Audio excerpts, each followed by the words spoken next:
Radio Esperanza.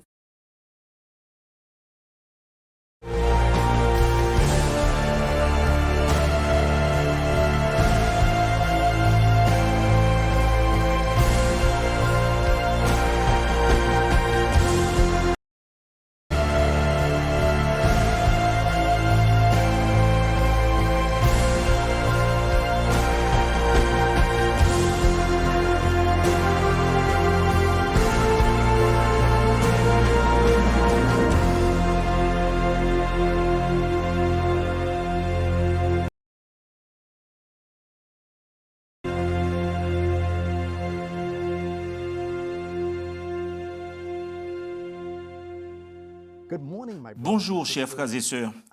Je vous souhaite un sabbat heureux et béni. À l'heure où nous sommes confrontés et impactés par le coronavirus, avec toutes les adaptations et les exigences qui nous sont imposées, telles que l'impossibilité de se rendre au travail, l'impossibilité d'aller à l'école ou de jouer avec des amis, ou d'adorer et de jouer de la communion fraternelle dans nos lieux de culte habituels. C'est si bon et si merveilleux que nous, la famille de Dieu en Interamérique, oui, près de 4 millions d'entre nous, du Mexique au nord jusqu'à la Colombie au sud, représentant plus de 23 000 églises et groupes, nous avons le privilège aujourd'hui de rencontrer le Dieu de paix, le Dieu de la guérison, le Dieu de l'espérance et le Dieu qui nous a créés. Alors, réjouissons-nous et célébrons sa bonté. Oui, selon les paroles d'Hébreux 10, verset 23, retenons fermement la profession de notre espérance, car celui qui a fait la promesse est fidèle. Il est capable de nous porter et de pouvoir à tous nos besoins. Alors je dis, ayez un sabbat béni, paisible et rempli de l'Esprit, car Dieu est avec nous et il est fidèle. Que Dieu vous bénisse. La vie de prière de Jésus avait tellement marqué ses amis qu'un jour l'un d'entre eux lui demanda « Seigneur, apprends-nous à prier ». Nous savons presque tous comment cela s'est passé. Il leur a appris la prière qu'on dit prière dominicale. La sœur Ellen White, dans son livre Vers Jésus, dit que la prière constante est une union ininterrompue avec Dieu qui nous prépare pour recevoir sa grâce. En ce beau sabbat, la famille de la division interaméricaine a un plaisir pour nous accorder en prière, pour lui parler, pour avoir un renouveau de nos esprits et pour nous permettre de recevoir la pluie de l'arrière-saison. Heureusement, Dieu bénit ses dirigeants et la conférence générale a pris cette initiative des 100 jours de prière. Aujourd'hui, nous allons nous associer à l'Église mondiale pour prier pour les requêtes pour ce jour du sabbat 16 mai. Je vais lire ces requêtes pour vous. Prions pour avoir un cœur disposé à se laisser utiliser par Dieu quand et où il le désire. Prions pour que les évangélisations en ligne et les activités numériques de l'Église soient utilisées et bénies. Prions pour les jeunes qui sont dans la vallée de la décision pour ou contre le Christ, afin qu'ils expérimentent l'amour et la vérité de Jésus et le servent avec joie durant toute leur vie. Prions pour les différents groupes à travers le monde qui n'ont pas un édifice où se réunir et sont à la recherche de terrain. Prions aussi pour que Dieu réveille les cœurs de tous les membres afin qu'ils s'engagent dans des activités d'implantation d'église. Nous allons bientôt nous approcher au trône de la grâce et nous aurons 3 prières successives. La dernière par le docteur Gamaliel Flores. Éternel Dieu notre Père, que ton nom soit sanctifié. Seigneur, tes bontés se révèlent à nous chaque matin. Grande est ta fidélité. Seigneur, quand tu nous as créés, tu nous as donné une possibilité de réfléchir par nous-mêmes. Tu nous as rendus libres dans la pensée. Et souvent, notre pensée nous conduit loin de toi. Et quand nous sommes en train de payer les conséquences de nos inconséquences, tu ne nous laisses pas seuls. Tu nous visites par ton Saint-Esprit et il nous permet de nous repentir. Mais malgré tout, à notre repentance, nous préparons des discours, nous disons, nous allons au Seigneur et nous allons lui dire, nous allons vers notre Père et nous allons lui dire. Et à notre grande surprise, quand nous nous approchons de la maison, qu'est-ce que nous voyons? Tu as les bras grands ouverts, tu cours vers nous, tu nous accueilles. Merci Seigneur pour cet amour incommensurable. Merci Seigneur pour cet amour qui t'a poussé à mourir sur la croix pour nous donner le salut éternel. Seigneur, nous te louons, car malgré les difficultés du moment, nous sommes assurés que tu es avec nous. Ton bras et ta houlette nous rassurent. Tu es le refuge, l'abri auquel nous courons, Seigneur. Merci, ô Dieu, de nous donner la vie. Et merci, Seigneur, d'avoir les yeux fixés toujours sur nous. Seigneur, nous voulons t'aimer en retour. Eternal God, like Nehemiah this morning, we spread our needs before you. We are held captive in our homes. Sometimes we feel anxious. Sometimes we are fearful. Sometimes we experience feelings of hopelessness. Many of our members are unemployed at this time. Some of our pastors have experienced reductions in their salaries. Oh God, sometimes we are overwhelmed by the many changes taking place in the church and the changes taking place in the world. But we come this morning with implicit faith in a God who does not change. And because, oh God, you are one who does not change, we come claiming your promise this morning that they that sow in tears shall reap in joy. He that goeth forth bearing precious seeds will doubtless come again with rejoicing. We claim your promise which says that God will keep us in perfect peace, whose mind is stayed upon thee. Also God, today we pray that you would open your eyes and cause your face to shine upon us. Open your eyes, O God, and forgive us for all our sins. Open your eyes this morning, O God, and give us peace in our homes, peace in our souls, peace in our community, and peace in our nation. And so this morning we ask that you will grant us a double portion of your Holy Spirit. Give us your Holy Spirit this morning that we may have spiritual discernment to make wise decisions to advance your work in the Inter-American Division. Grant us your Holy Spirit, O God, that we will no more walk in the flesh, but we will walk in the power of the Holy Spirit. Grant us your Holy Spirit so that we may receive fresh zeal for ministry. O Lord, today we pray that you would give us a harvest of souls. Over the next 5 years, we pray, oh God, that you would give us a harvest of more than 1 million precious souls for your kingdom. So this morning, oh Lord, we come with implicit faith in you.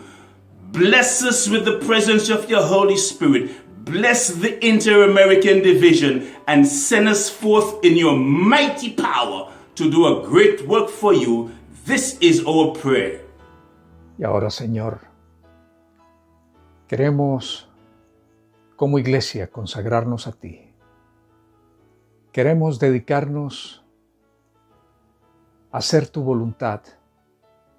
Estamos dispuestos a ser guiados paso a paso por tu divina mano de amor para cumplir con la misión.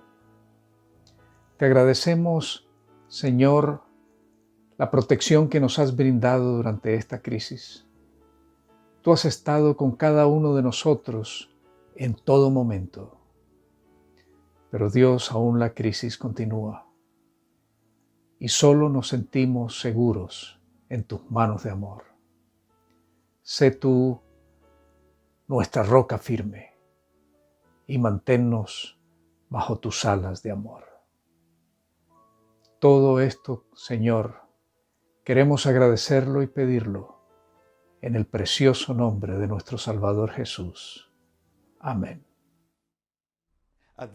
Maintenant, vous aurez le privilège d'écouter un chant spécial avec la chorale des jeunes Jaspes qui nous vient de l'Union des Antilles et Guyane française intitulé « Dieu, tu es saint ». Soyez bénis. Dieu,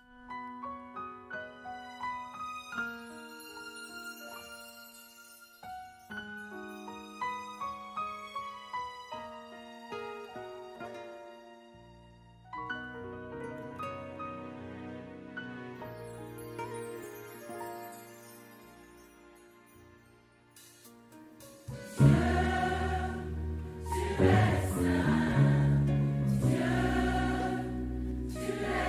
saint.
Quel privilège que de s'adresser à un si grand nombre d'entre vous au sein de la division interaméricaine. Quel parcours étonnant nous avons accompli avec cette pandémie de coronavirus COVID-19. Et pourtant, Dieu a permis à tant de personnes de s'en sortir de manière puissante. Nous pensons à ceux qui ont été touchés par ce coronavirus. Nous devons prier pour les familles qui ont perdu des êtres chers. Nous devons aussi prier pour ceux qui ont contacté cette maladie et pour beaucoup d'autres qui ont des difficultés et des défis à relever. Mais Dieu nous conduira. Nous ne sommes pas au tout dernier moment de la fin des temps, car quelques autres événements doivent se produire selon la prophétie biblique. Nous savons que nous vivons juste avant la fin des temps. En fait, c'est un précurseur de ce que nous savons être la crise finale. Et pourtant, Dieu nous a donné l'occasion de témoigner pour lui et de donner de puissantes impressions aux autres sur la façon dont la grâce de Jésus peut agir dans nos vies. En fait, c'est le grand thème de la division interaméricaine. Seigneur, transforme-moi, change-moi, fais de moi la personne que je dois être afin d'être une grande bénédiction pour tous ceux qui m'entourent. Et Dieu veut t'utiliser d'une manière très spéciale pour être un témoin pour lui. Que Dieu t'utilise d'une manière puissante alors que tu laisses l'Esprit Saint te guider d'une manière très spéciale. Je veux vous encourager dès maintenant à témoigner pour le Seigneur dans le cadre de l'implication totale des membres dans la division interaméricaine.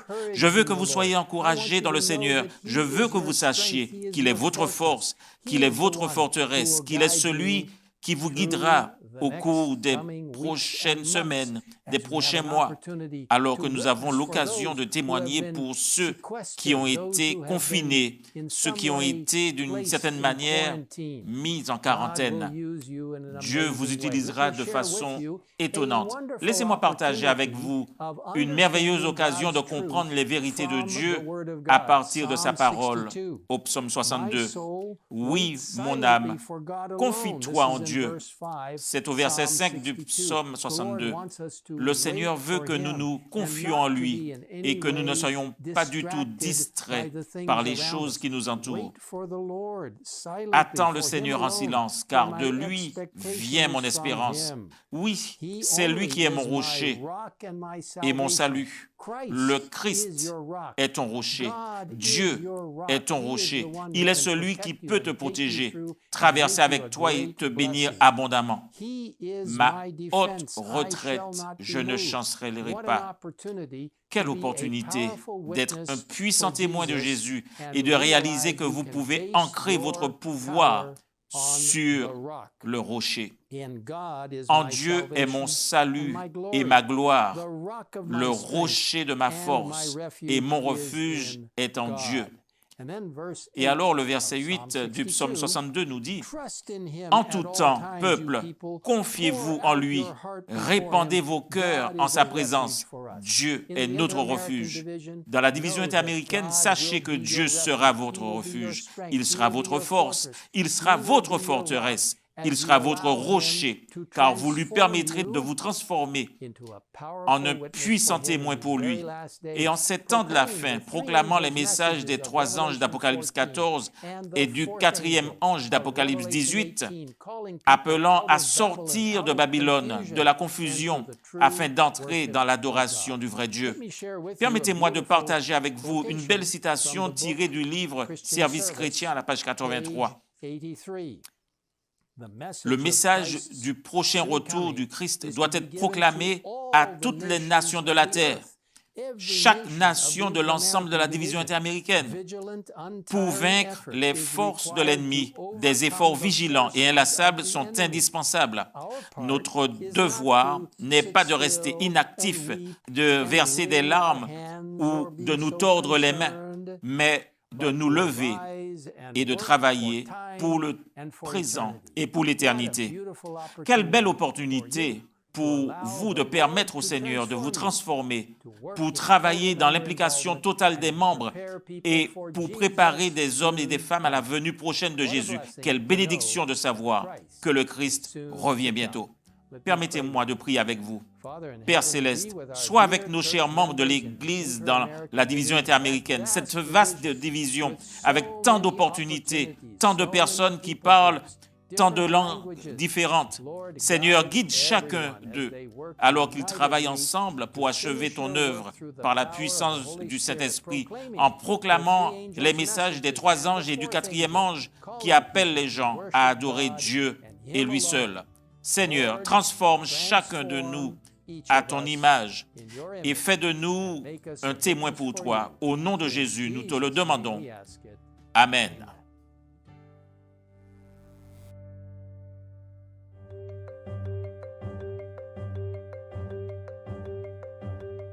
Aujourd'hui, nos églises sont fermées et nous ne pouvons non plus nous réunir dans nos petits groupes. Mais l'Église est plus vivante que jamais. Tout comme chez les premiers chrétiens, chaque foyer est devenu un refuge spirituel. Alors que le monde est en pause, notre foi continue de grandir. Nous nous reposons le jour du sabbat. Nous découvrons des méthodes nouvelles pour continuer de parler aux autres de l'amour de Dieu et de sa seconde venue. Mais beaucoup de membres de l'Église se demandent comment pouvons-nous retourner à Dieu ce qui lui appartient. Pour cela, nous avons 2 options. Vous pouvez faire un virement direct sur le compte bancaire de votre champ local en utilisant les informations qui apparaissent à la fin de cette vidéo. Ensuite, envoyez une photo du reçu au trésorier d'église par email ou par WhatsApp avec toutes les informations habituellement requises sur l'enveloppe traditionnelle. N'oubliez pas de bien préciser le montant de la dîme et celui des offrandes.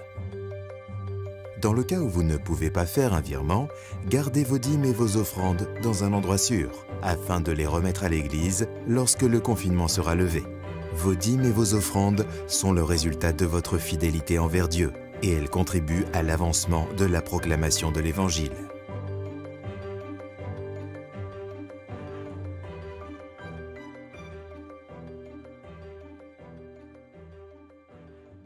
Le système des dîmes et des offrandes fait partie du plan de Dieu, afin que nous puissions le reconnaître comme créateur et propriétaire de l'univers entier. Et aussi pour nous montrer comment l'économie divine fonctionne dans nos cœurs, afin que nous puissions être transformés à son image et à sa ressemblance. En tant qu'enfants de Dieu, en remettant la dîme, nous le reconnaissons non seulement comme notre Créateur et notre propriétaire, mais aussi comme notre soutien, car nous reconnaissons que tout ce que nous avons vient de lui, et nous lui rendons ensuite son dû. De cette façon, nous participons activement par nos dîmes au dessein de Dieu, pour achever la tâche qu'il nous a donnée. Sur le territoire interaméricain, des milliers de membres d'Église versent la dîme en s'engageant fidèlement dans l'accomplissement de la mission. Et en donnant des offrandes, nous le reconnaissons aussi comme le pourvoyeur de tout bien. Et en recevant nos bénédictions de Dieu, nous le faisons comme une reconnaissance qu'il est celui qui nous donne toutes sortes de bénédictions. Donc, en donnant des offrandes, nous reconnaissons qu'il est bon et que sa miséricorde durera toujours. Nous le reconnaissons également comme notre soutien. Et donc, en remettant la dîme et en donnant des offrandes, nous le faisons comme un acte d'adoration au Seigneur dans le cadre de notre expérience spirituelle. Ainsi, sur le territoire de la division, des milliers de membres d'Église qui remettent fidèlement la dîme et les offrandes le reconnaissent comme le créateur, le propriétaire et le pourvoyeur de toutes les bonnes choses. Et ainsi, mes frères et sœurs, en donnant, nous ne donnons pas seulement ce qui lui appartient, mais en donnant la dîme, nous donnons notre cœur. Bon sabbat aux filles et aux garçons et bienvenue au moment de l'histoire des enfants avec Tati Kate. L'histoire que je vais vous raconter aujourd'hui, c'est une histoire que vous avez déjà entendue tellement de fois, mais j'y ajouterai une leçon de choses afin d'obtenir une illustration pratique qui nous montrera à quoi ressemble faire confiance à Dieu. Notre histoire parlera de Noé et comment il fit confiance à Dieu en continuant cela. Il y a de cela très longtemps, il y avait un homme du nom de Noé. C'était un homme juste et droit devant Dieu et celui-ci l'aimait beaucoup. Mais devinez quoi? Les amis de Noé, ses voisins, sa famille n'étaient pas aussi justes que lui. Et en fait, il faisait tout ce qui était mal aux yeux de Dieu et Dieu n'aimait pas cela. Alors Dieu rendit visite à Noé un jour et lui dit, « Noé, je vais amener un déluge sur cette terre et je vais détruire toute cette méchanceté. » À ce moment, si c'était moi, je sais que je me demanderais, « Ai-je bien entendu Dieu dire cela? Ne suis-je pas en train de devenir folle? » Mais Noé croyait que c'était la voix de Dieu. Donc il alla de l'avant et construisit comme Dieu lui avait indiqué. Donc Noé alla vers les membres de sa famille, ses filles, sa femme, et leur raconta ce que Dieu lui avait dit. Et cela a pris beaucoup d'années pour construire l'arche. Bien sûr, vous savez toutes ces années que cela a pris pour construire cette arche. Des membres de la famille, des amis, probablement vinrent pour dire « Mais toi, vieux fou, que fais-tu? Le déluge n'existe pas. C'est quoi cette arche que tu construis? Cela n'arrivera jamais. » Mais Noé continua à croire en ce que Dieu lui dit. Et fidèle à sa parole, le jour arriva où Dieu dit à Noé, « Il est temps d'entrer dans le bateau, toi et ta famille, avec les animaux. 7 paires d'animaux purs et 2 paires d'animaux impurs. » Et tous entrèrent dans le bateau. Et alors la pluie commença à tomber de plus en plus fort. Et comme Dieu l'avait annoncé, mais Noé était en sécurité avec sa famille et les animaux dans l'arche parce qu'il avait fait confiance à Dieu. Maintenant, passons à notre leçon de choses qui est basée sur la confiance. Chers enfants, voici mon mari, le pasteur Minas, et vous allez vérifier s'il me fait confiance. Parce que vous savez ce que je vais faire? Je prends ces crayons de couleur et je vais les faire passer à travers l'eau au-dessus de sa tête et je lui ai promis de ne pas le tremper. Vous me faites confiance? Allons-y.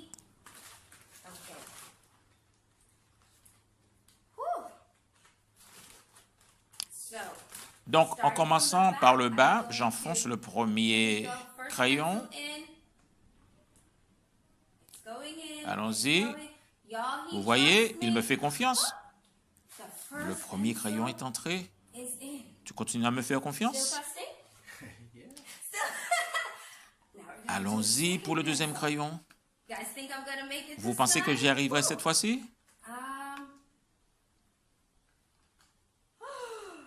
Le second crayon est entré et il n'est toujours pas mouillé. Voilà à quoi ressemble la confiance. C'est ainsi que Noé fit confiance à Dieu lorsqu'il lui a demandé de construire cette arche, que le déluge allait venir, de faire tout le monde entrer, les animaux. Voilà à quoi ressemble la confiance. Donc, vous voyez comment il me fait confiance? Noé a fait confiance à Dieu avec les informations en sa possession. Bon sabbat, filles et garçons, et rappelez-vous d'avoir la foi et la confiance en Dieu, même lorsque nous ne pouvons ni voir ni comprendre. La lecture de la parole de Dieu pour aujourd'hui se trouve insérée dans le livre d'Hébreux, soit le chapitre 10, les versets 19 à 23. Ainsi donc, frères, puisque nous avons, au moyen du sang de Jésus, une libre entrée dans le sanctuaire, par la route nouvelle et vivante qu'il a inaugurée pour nous, au travers du voile, c'est-à-dire de sa chair, et puisque nous avons un souverain sacrificateur établi sur la maison de Dieu, approchons-nous avec un cœur sincère, dans la plénitude de la foi, les cœurs purifiés d'une mauvaise conscience et le corps lavé d'une eau pure. Retenons fermement la profession de notre espérance, car celui qui a fait la promesse est fidèle. La parole du Seigneur est bénie.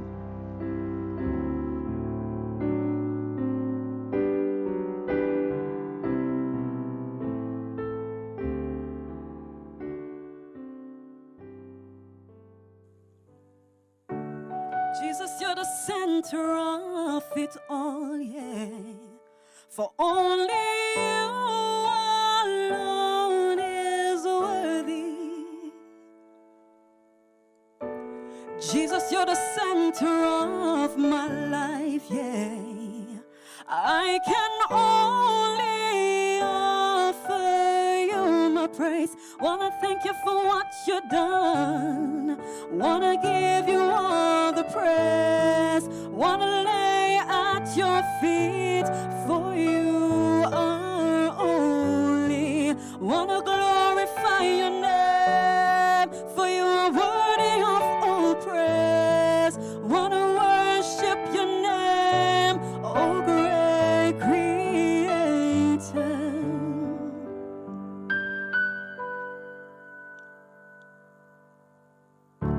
Jesus, you're the center of this world, yeah.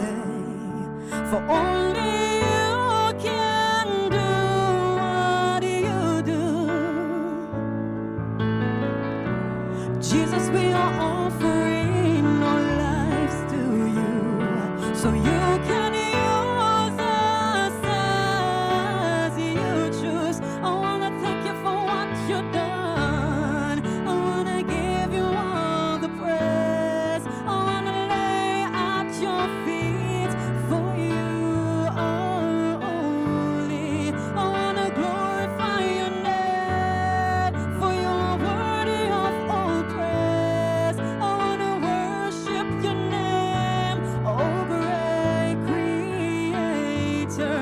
I wanna worship your name, oh great Creator. Savior, for you are worthy of all praise. Prince of Peace, for you are coming back again. Almighty God, for you always make me glad.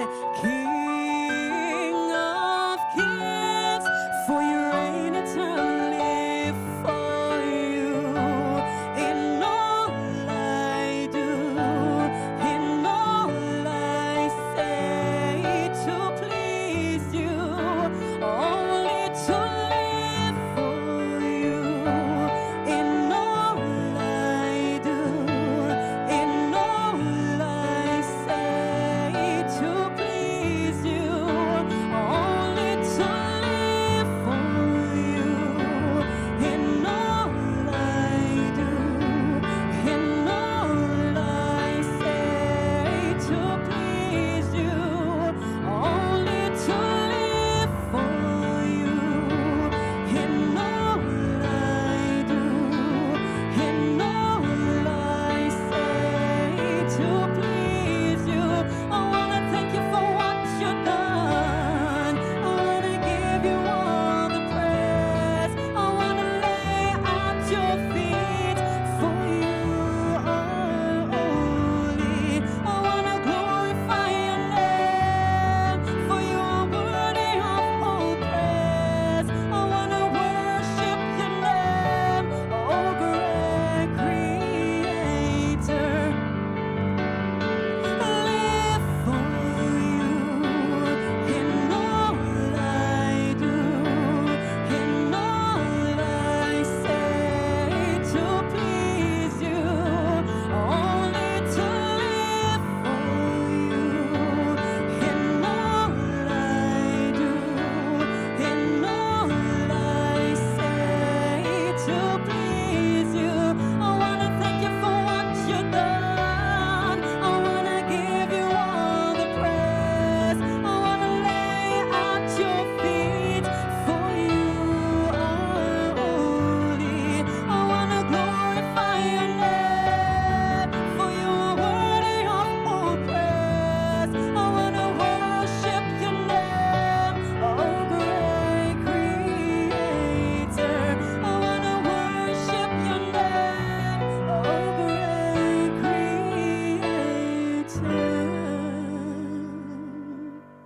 Bon sabbat à tous. Quel privilège de pouvoir être avec vous en ce moment où la division interaméricaine se réunit pour célébrer un culte spécial à notre Dieu. Et je me sens très privilégié de pouvoir entrer chez vous pour présenter la parole de Dieu et prier avec vous en ce instant et là où vous êtes.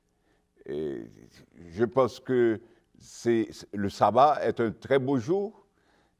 Aujourd'hui, encore une fois, de toutes les 24 unions de notre division, nous nous retrouvons pour pouvoir dire un mot à l'Éternel et recevoir de lui sa parole. Qui aurait dit que la distance serait devenue une mesure aussi importante dans notre société? Qui aurait pensé que garder la distance serait une mesure aussi vitale dans notre monde actuel, où les distances se réduisaient considérablement, tout était considéré comme global et accessible à tous. Les échanges se faisaient ici et là sans aucun problème. Mais face à la menace réelle d'un petit virus maléfique, même les plus sceptiques se sont rendus compte qu'il faut mieux garder la maison. Il vaut mieux garder la maison pour éviter d'être contaminé, garder une distance prudente pour ne pas être l'une de ces victimes que du mal qui répand la terreur autour de nous. Ce mal que l'on arrive très difficilement encore à discerner les contours. La distance sociale est devenue un terme bien connu et nous pouvons voir dans les zones où le déconfinement se fait progressivement, nous pouvons voir les longues files d'attente et à l'école, les longues files d'attente dans les banques, dans les magasins et dans les supermarchés. Récemment, j'ai vu un reportage de l'école en Chine, comme pour aider les petits à comprendre les faits ou la distance convenable, je dirais. On leur a donné un casque et ils ont fait eux-mêmes quelque chose pour des tiges pour s'assurer que la distance qu'ils devaient garder avec les autres petits copains. C'est la distance, garder sa distance. Et nous voyons que même l'Église aussi s'est vue affectée par cela, parce que nous respectons la distance au niveau de l'Église avec nos temples fermés, nos services de communion reportés, nos activités évangéliques de témoignage modifiées et nos programmes avec les jeunes tout à fait chamboulés. Mais paradoxalement, cette distanciation sociale a permis à l'Église de s'inventer à nouveau, de se montrer plus créatrice dans les services d'adoration, de prière et d'évangélisation. Tout autour de nous, dans la division interaméricaine, il y a des campagnes d'évangélisation qui se font à travers les médias, tant à la radio comme aussi à travers la télé et les réseaux sociaux. Nous avons des séances de prière qui se multiplient ici et là. L'Église a su mettre à profit les technologies de communication pour se retrouver, pour dialoguer et pour s'intéresser l'un à l'autre. Cette crise de la pandémie COVID-19 a permis à l'Église de comprendre qu'elle est une seule et grande famille qui peut poursuivre la route avec persévérance et que rien ici-bas ne va entraver son ardeur. Déjà paraît le jour, ô sublime espérance, regardons à Jésus couronnant les vainqueurs.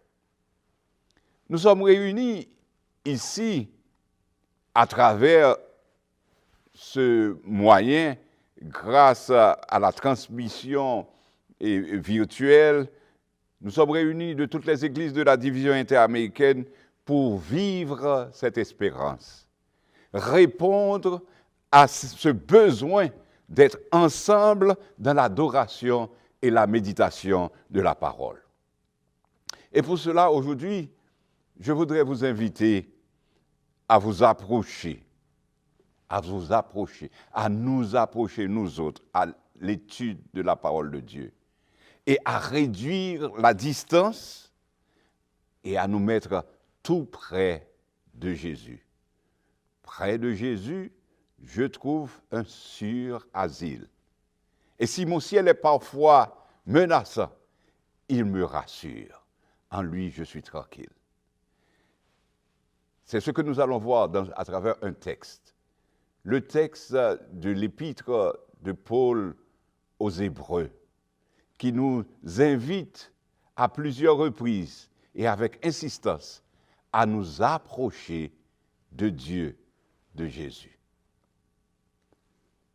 Hébreux chapitre 10, versets 22 à 23. Mais avant de le lire, permettez que je prie avec vous encore une. Seigneur notre Dieu, nous sommes devant toi en ce instant, prêts à ouvrir ta parole. Parle-nous. Nous te prions et nous t'exaltons en ce jour. Amen. Approchons-nous avec un cœur sincère, dit Hébreux chapitre 10, verset 22. Dans la plénitude de la foi, les cœurs purifiés d'une mauvaise conscience et le corps lavé d'une eau pure.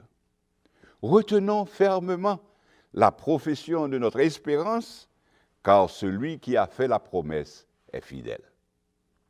Je veux rapprocher ce texte, lu au début de ce culte, avec un autre de l'épître aux Hébreux, et aussi le chapitre 4, les versets 15 à 16, où il est dit « Car nous n'avons pas un souverain sacrificateur qui ne puisse compatir à nos faiblesses. Au contraire, il a été tenté comme nous en toutes choses, sans commettre de péché.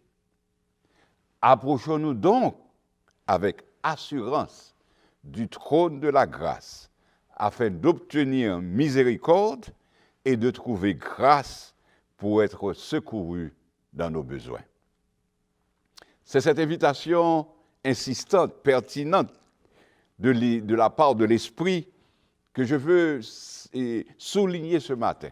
Pour nous tous, quel que soit l'endroit où nous nous retrouvons, nous pouvons nous retrouver tout près l'un de l'autre, tout près de Jésus, tout près du trône de la grâce. Vous noterez avec moi que l'approche de Dieu est une recherche de sa présence, un temps particulier d'une démarche réciproque. Comme l'écrit l'apôtre Jacques, il dit, Jacques chapitre 4, verset 8, « Approchez-vous de Dieu et il s'approchera de vous. » S'approcher de Dieu est une démarche personnelle, intime, et dans le but de se tenir dans sa présence, en tête à tête avec lui, comme un enfant avec son père, afin de lui parler. Et cette démarche est une démarche continue, un état permanent de rester avec Dieu. Le psalmiste déclare, Psaume 73, verset 28. Psaume 73, verset 28. « Pour moi, m'approcher de Dieu, c'est mon bien. Je place mon refuge dans le Seigneur l'Éternel, afin de raconter toutes ses œuvres. » Ou encore, vous connaissez ce texte du psaume 34, là où il est dit, « J'ai cherché l'Éternel et il m'a répondu. Il m'a délivré de toutes mes frayeurs. » Quand on tourne vers lui les regards, on est rayonnant de joie et le visage ne se couvre pas de honte. Quand un malheureux crie, l'Éternel entend et il le sauve de toutes ses détresses. Dieu lui-même désire se rapprocher de nous et il nous invite et nous encourage à faire de même. Et je pense que la période où nous sommes précisément dans cette crise, au milieu de cette crise, que l'on sort de la crise ou que l'on y entre, parce que dans notre division, on a certains qui sont prêts à sortir de la crise et avec moins de cas et de contamination, et d'autres qui à peine sont en train de l'expérimenter et de sentir la rigueur, la vigueur de ce mal. Il est temps pour nous de chercher à nous approcher de Dieu, à chercher sa miséricorde, sa bienveillance. Alors la question, comment s'approcher de Dieu? Et vous connaissez la réponse est très simple en elle-même, mais parfois nous compliquons la réponse. Je pense que s'approcher de Dieu, je vais le dire de cette manière, c'est premièrement reconnaître son état et savoir que nous sommes qui nous sommes, des pécheurs, et nous humilier devant Dieu. Le texte de Jacques, chapitre 4, si vous lisez un petit peu plus, il est dit « Approchez de vous, et il s'approchera de vous. Approchez-vous de Dieu, et il s'approchera de vous. Nettoyez vos mains, pécheurs. Purifiez vos cœurs, hommes irrésolus. Sentez votre misère. Soyez dans le deuil et dans les larmes. Que votre rire se change en deuil et votre joie en tristesse. Humiliez-vous devant le Seigneur et il vous élèvera. » Important de savoir s'humilier devant l'Éternel, reconnaître que l'on n'est rien. Et ensuite, croire au pardon et le recevoir avec reconnaissance. Heureux, dit le psaume, heureux celui à qui la transgression est remise, à qui le péché est pardonné. Heureux l'homme à qui l'Éternel n'impute pas d'iniquité et dans l'esprit duquel il n'y a point de fraude. Tant que je me suis tu, mes os se consumaient. Je gémissais toute la journée, car nuit et jour, ta main s'appesantissait sur moi, et ma vigueur n'était plus que sécheresse, comme celle de l'été. Psaume 32, et ça continue en disant, « Je t'ai fait connaître mon péché, je n'ai pas caché mon iniquité, et j'ai dit, j'avouerai mes transgressions à l'Éternel, et tu as effacé la peine de mon péché. » C'est ce que nous pouvons expérimenter en nous approchant de Dieu. Croire dans son pardon.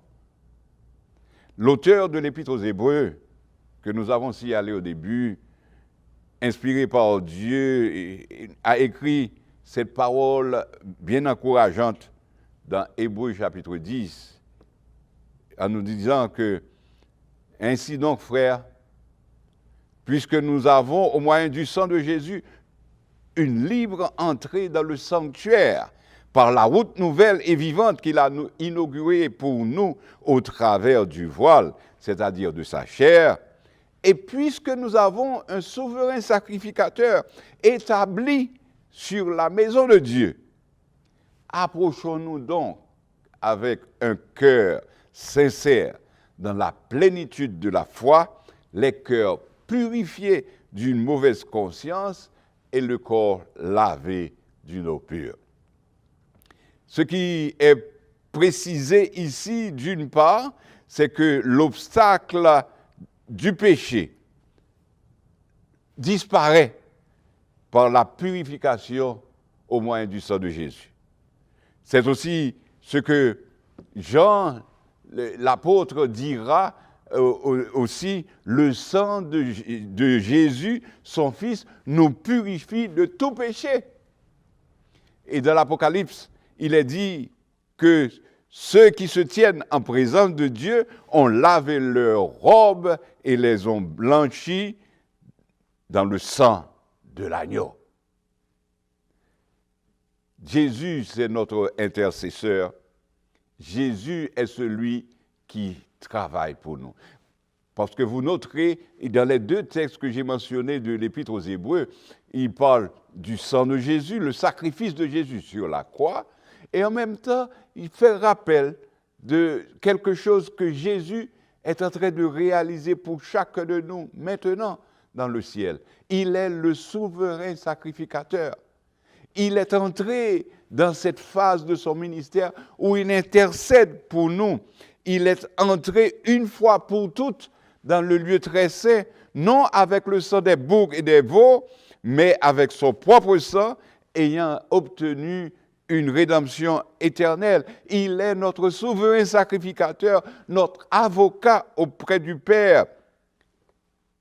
Paul déclare dans Éphésiens chapitre 2, « Car par lui, nous avons les uns et les autres accès auprès du Père dans un même esprit. » Ainsi donc, vous n'êtes plus des étrangers, ni des gens du dehors, mais vous êtes concitoyens des saints, gens de la maison de Dieu.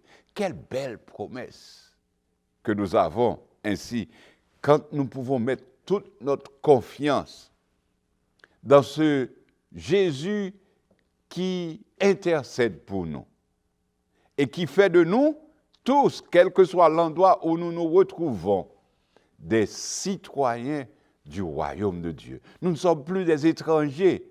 Nous faisons partie d'une grande famille, la famille de Dieu qui reçoit le pardon complet du péché et qui peut se présenter devant Dieu avec confiance. Approchons-nous donc avec assurance du trône de la grâce.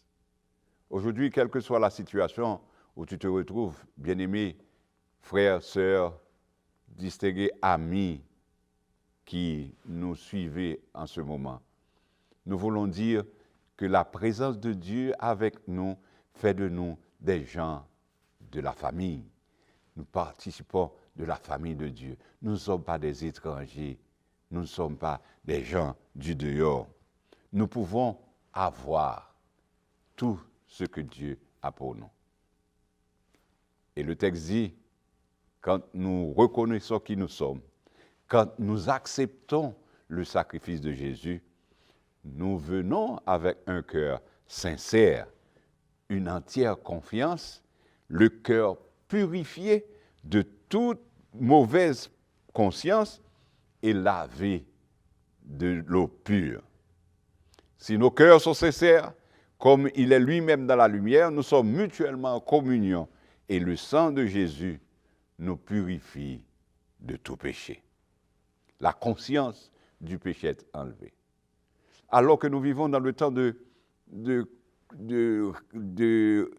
d'être cloisonnés, de ne pas pouvoir sortir librement, alors que nous ne pouvons pas vaquer à nos occupations.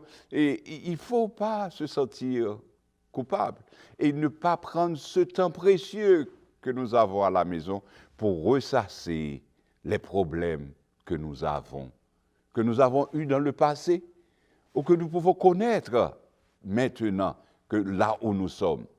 C'est le temps pour nous de nous remettre à Dieu, de reconnaître qui nous sommes et de lui demander de nous transformer, d'avancer avec nous. C'est uniquement par la grâce de Dieu, par le moyen du sang de Jésus, par cette intercession qu'il fait pour nous dans le ciel, que nous pouvons entrer dans un esprit nouveau, avancer avec Dieu, parce que le souverain sacrificateur est avec nous et travaille pour nous. Je voudrais répondre à une question aussi que l'on pourrait se poser, mais pourquoi s'approcher de Dieu? Qu'est-ce que ça va apporter de nous de plus? Cette relation avec Dieu. La réponse que je donnerai, les premières se retrouvent dans le texte que nous avons lu, même dans Hébreux chapitre 4 et verset 16.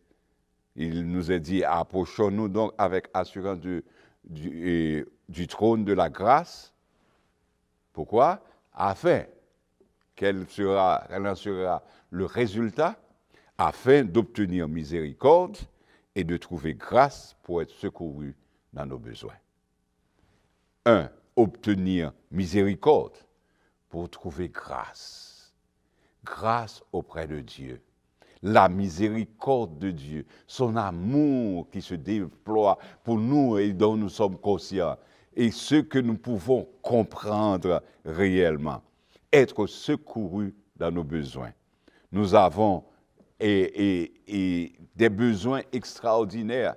En un temps comme celui-ci, nous avons beaucoup de besoins. Et Jésus est disposé à nous aider dans nos besoins. Apportons-lui tout ce que nous avons de fardeau, de besoin. Je ne sais pas quel serait aujourd'hui ce qui est plus important pour toi. Je veux te dire que ce soit la santé, la protection, la sécurité, la paix, ou encore le travail, la réalisation de grands rêves. Tout ceci est possible quand tu t'approches de Dieu et que tu lui dises ce que tu as, ce que tu veux réaliser, ce que tu veux faire.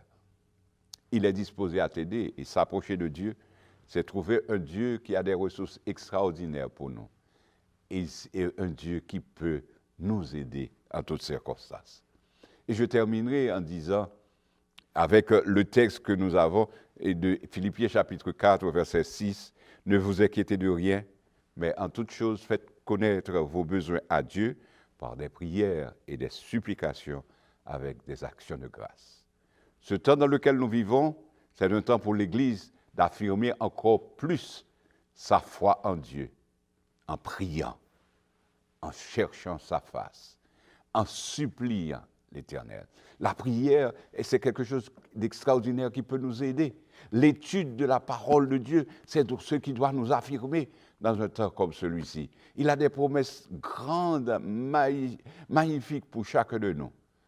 Et avançons avec lui, afin qu'il voie et nous aide dans le temps dans lequel nous sommes. S'approcher de Dieu, ce sera aussi pour nous l'occasion de raconter ses œuvres. Le texte que j'ai lu au départ, et aussi, c'était le psaume 73, verset 28. Psaume 73, verset 28. « Pour moi, m'approcher de Dieu, c'est mon bien. Je place mon refuge dans le Seigneur afin de raconter toutes ses œuvres, ce qu'il a fait pour nous. Compte les bienfaits de Dieu. Mets-les tous devant tes yeux. Tu verras en adorant combien le nom en est grand. » Là où tu es là maintenant, Dieu t'a aidé. Là où tu es là maintenant, Dieu a été pour toi un sujet extraordinaire de bienfaits et de bonté. Approche-toi donc de lui et il s'approchera de toi. Il a un plan pour toi et c'est ce que nous voulons affirmer au niveau de la division interaméricaine en ce jour de sabbat, que l'Éternel est avec nous. L'Éternel nous garde et nous multiplie. C'est pourquoi nous devons nous approcher de Dieu. Son amour est tellement grand pour nous qu'il faut s'en remettre à lui. Yo quisiera hablarte del amor de Cristo, pues en él hallé un amigo fuerte y fiel. Por su gracia transformó mi vida entera. Lo que en esta vida soy lo debo a él. Nadie pudo amarme como Cristo. Es incomparable su amistad. Solo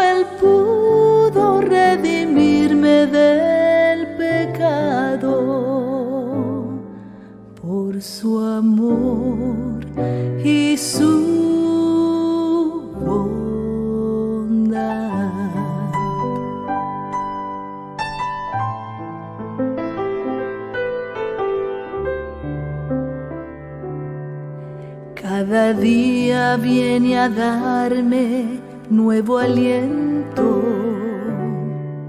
A mi corazón le infunde dulce paz. No comprenderé por qué vino Él a salvarme, hasta que en el cielo es incomparable su amistad. Solo Él pudo redimirme del pecado. Por su amor y su bondad. Nadie pudo amarme como Cristo.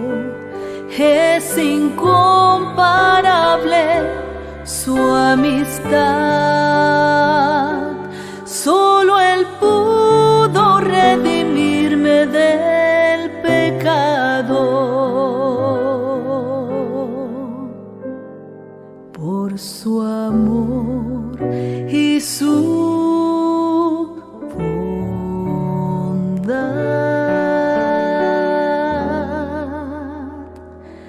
Por su amor y su bondad.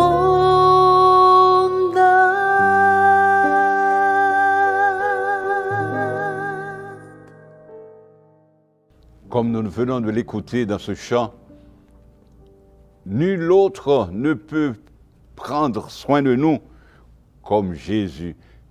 Nous n'avons pas un autre ami aussi fidèle. Et Jésus, c'est celui qui peut nous aider en toutes circonstances. C'est pourquoi il est bon de l'adorer, en esprit et en vérité.